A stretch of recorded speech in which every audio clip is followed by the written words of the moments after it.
Boom.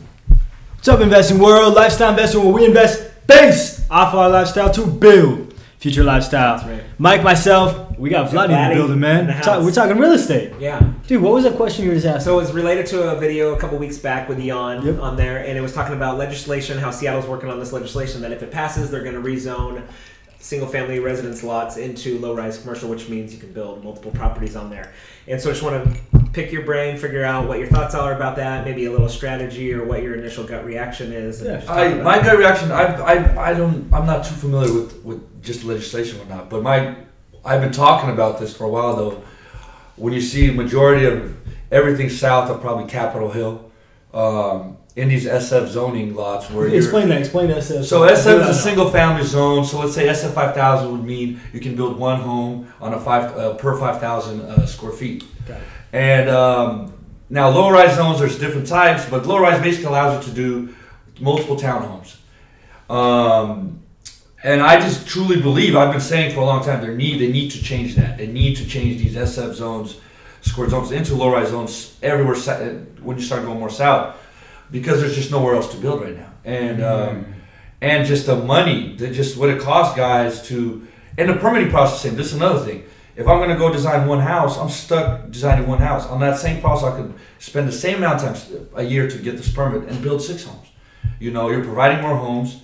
The same amount of time is taken, construction-wise and permitting-wise, and it just makes all the sense in the world. It doesn't make sense. Most people in the city don't need a backyard.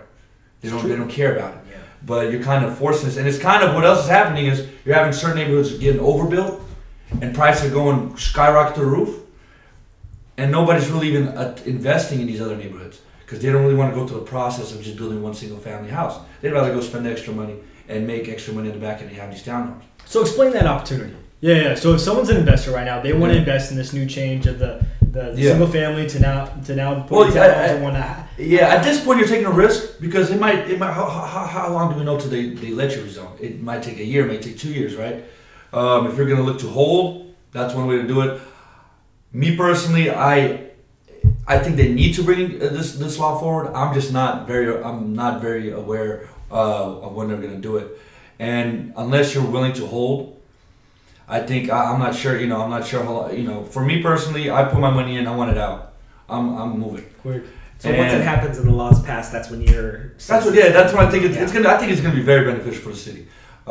City of Seattle. Why would it benefit the actual city? Well, because I think you're gonna now start a lot. You're gonna spread the wealth out. You're not gonna have these condensed neighborhoods with these $1 million houses, and you go down here and you have poor neighborhoods just down the street.